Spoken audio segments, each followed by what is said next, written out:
Everyone, welcome back to another tech video. This is Luigi and this is the iPhone 14 Pro. Let's get right into it. New iPhone 14 Pro came out a few months ago and I decided to purchase it. I want to preamble this video by saying this is my very first iPhone ever. So I've come from a line of fully Android phones from the Samsung Galaxy S8, which was my very first Android phone, to S10, to then S12 I believe, then went into Google Pixel 3, Google Pixel 5, and now come into the dark side, bright side, however you want to call it, to the iOS devices, which is the new iPhone 14 Pro.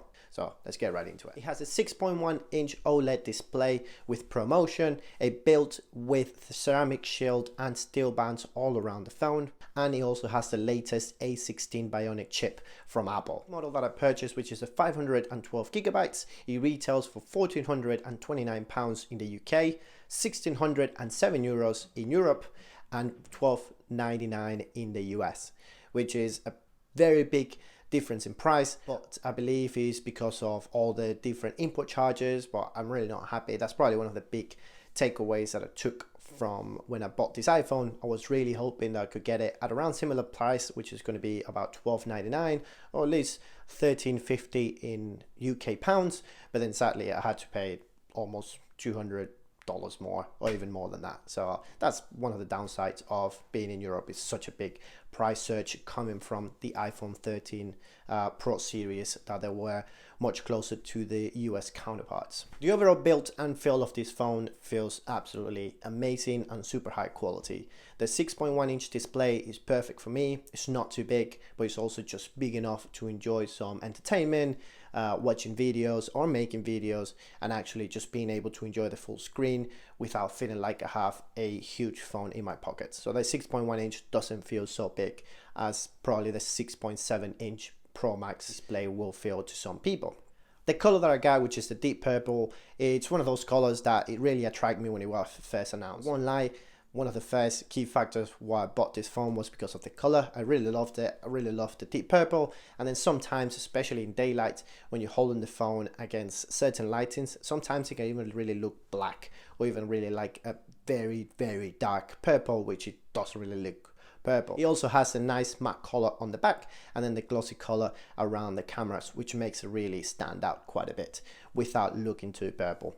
The stainless steel edges around the phone, they're just okay. They're just fingerprint magnets, so no matter what you do, unless you use a case, which at the moment I'm not using a case at all, you're constantly going to be rubbing them off and you're constantly going to be seeing your fingerprints all around it. So as long as you can avoid those, or as long as you can avoid looking at those, then you won't see those fingerprints. The only thing that I will say is that around the edges as well, it might feel a little bit sharp coming into the iPhone. If you've never had an iPhone before, I come from the Google Pixel 5, which was a full-on rounded edges around the display, which didn't really feel much when you were holding it.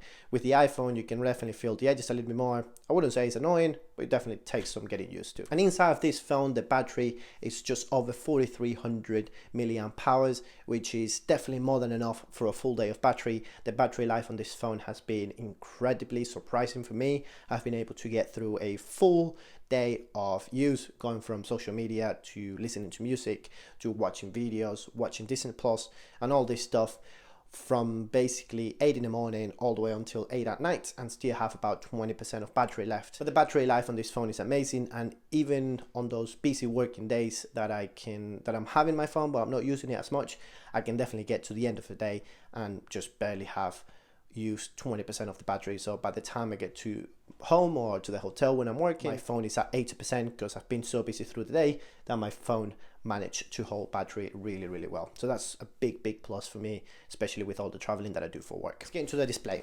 One of the big key factors with this phone, and one of the big features that this phone has, and one of the big winners that this phone has. The display is such a beautiful display. Like I previously mentioned, 6.1-inch OLED display gives you those really dark and punchy blacks while watching any type of entertainment, whether it's YouTube videos and Disney Plus, as well as giving you a really high quality, just overall feel of the display. It's really punchy, really colorful. You get really good accurate colors, but you also get the ProMotion, which was brought into the iPhones a couple years back, or I believe it was brought into the iPhones last year, which allows the phone to switch between refresh rates to make sure that you have the right animation for the right activity. It can go as low as 1 Hz of refresh rate for those battery saving activities when you're not doing anything or when the phone is just standing still, to can go up to as high as 120 Hz for those activities where you want it to be snappier, a lot smoother, and have those animations be really fast.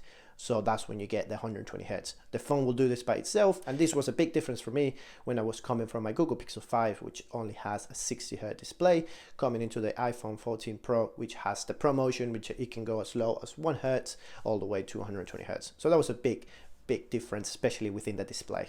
While we're on the display, let's talk about the most noticeable change on the iPhone, and that is the dynamic island, which is Apple's way to get rid of the notch, but also kind of hide it by making it useful. Dynamic island is software, because if you actually pay attention to that area when the phone is off, is actually a pill with a hole cut out, which is a selfie camera and all the technology for Face ID.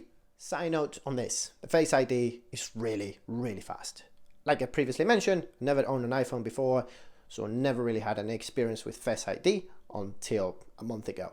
So far, I have not missed fingerprint reading or anything like it, which I had on my Google Pixel 5.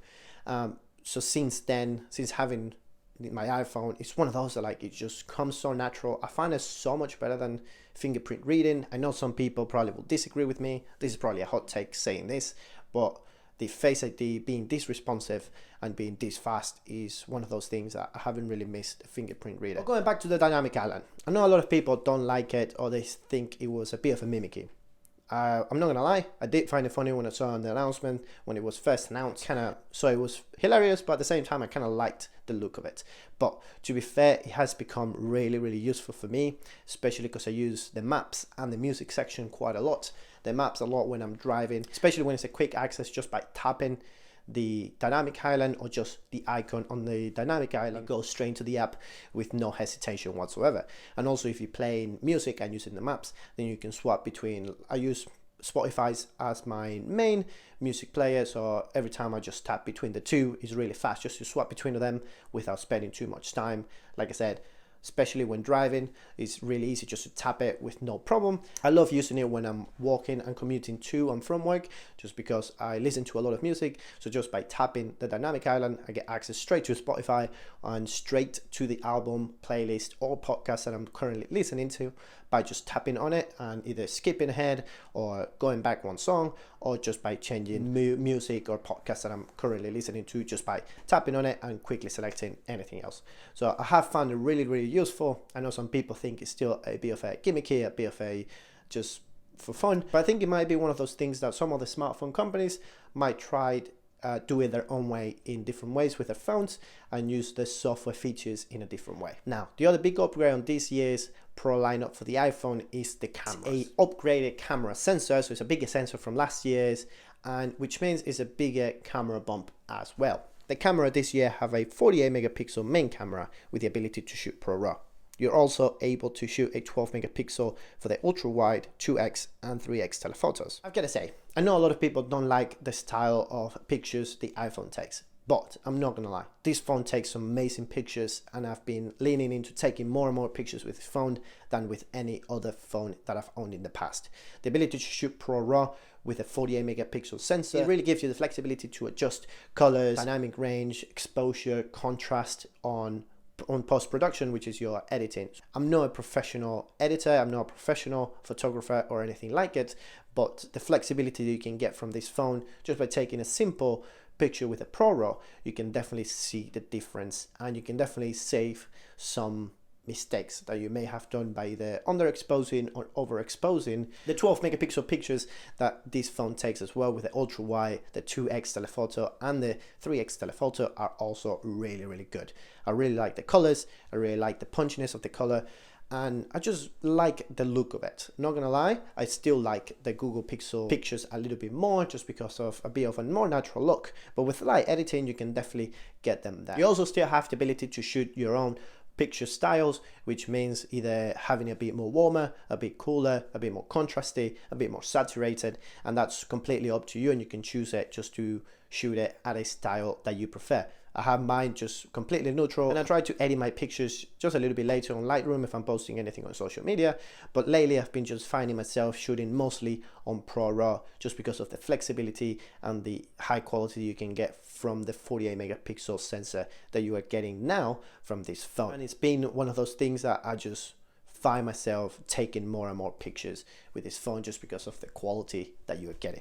I know I've said quality and I've said 48 megapixels a lot, but it's really one of those things that it has surprised me a lot, because I did get this phone mostly to start shooting my videos with and to start shooting pictures with, so I can start posting more about my tech reviews and tech products. So I hope you guys are starting to enjoy it, especially with the higher up quality that I was getting from my Google Pixel 5, which again is not a bad phone. My old videos have been from my Google Pixel 5 in 4K, but it's a 2-year-old phone, so at least now I get a much better resolution. And then the only thing where the phone does fall off a little bit when it comes to pictures is the night mode. Night mode, it's good. It's really good. I know it's probably better than what it's been in previous iPhone Pros, like the 13 or the 12, but it's still not up to par. I wouldn't say still up to par with the Pixel phones. The Google Pixel 5 still takes some great night mode pictures. iPhone does take some great pictures as well in night mode, but you can see there is something to it that is not just right, especially when you put it against the Google Pixel 5, or I'm guessing obviously Google Pixel 6 and 7 that just came out as well. So that's something that I think iPhone needs to work on a little bit more, probably more software, especially now with a bigger sensor, better software updates or anything like that. Is a night photography, it just needs a little bit more extra work. So that's the only downside I will call. But again, I don't take that many pictures at night, and so I'm not really bothered about that. As well as great pictures, this phone also takes amazing videos. And this is one of the main reasons I got this phone, for its video capabilities, which it can shoot up to 4K at 60 frames per second. You now get cinematic style at 4K 24 frames per second. I'm currently shooting this video at 4K 30 frames per second in cinematic mode or cinematic style, however you want to call it. And then my previous video was fully shot on my iPhone 14 Pro on 4K 30 frames per second on cinematic mode as well. So the quality, as you can see, is a lot better. I don't have the best lighting, I know, but it makes it look a lot better than my Google Pixel 5. So that's a big win. So for me personally, there are only 2 downsides with this phone that have been a downside for iPhones for years, and I think they're going to be a downside for years to come. Maybe not for long, actually, not after the recent news. One of them being the Lightning port, which is obviously just a little bit annoying, especially when I own a MacBook and I own iPad and all that stuff, and all of those things are USB-C, and then I have an iPhone, which is the only thing that I currently have, apart from my AirPods, that are Lightning port. And then going from the Lightning port, that also goes into charging speeds and then file transfer or file speed transfer, which then again is not the fastest. It's not terribly slow. It's not one of those that I'm not really bothered with how fast you can charge your phone, but sometimes I would like it to charge a little bit faster, and I would like it to transfer files a little bit faster. So I think the Lightning port is just a little bit annoying. So those are the only 2 downsides that I currently have with my phone, which is Lightning port and then the charging speeds, which again could be better. They're not bad, it just could be better compared to how the current smartphone market looks like. Overall, I am really happy that I chose the iPhone 14 Pro as my first iPhone. I'm really happy of how it works with all the ecosystem that I currently have from Apple. So now I get it why people really get stuck into the ecosystem, just because it works so smooth and so well with your MacBook and obviously AirPods or iPads if you own them, and it just works really well. And then, like I said, I'm super happy with the video quality that I'm currently getting. I've been excited to actually edit the video and to do it, just because before it just didn't look great when I didn't have a camera, and now for this phone just makes it really nice and makes it look really lovely, which I'm really happy about. And like I said, it will make it more into videos. This is the 2nd video in 2 weeks, so you can tell how excited I am just by shooting this video. So I will 100% recommend this iPhone. Just the only thing is the price. Obviously it's a lot higher than the US counterparts, which is a little bit annoying, but I can 100% say that it's 100% worth it if you're looking for a high quality camera, high quality display, and really good battery life smartphone. But that's all from me today, guys. Thank you for watching all the videos. Make sure to subscribe, hit the like button, do the YouTube things that you need to do to make sure we support this channel and keep it growing.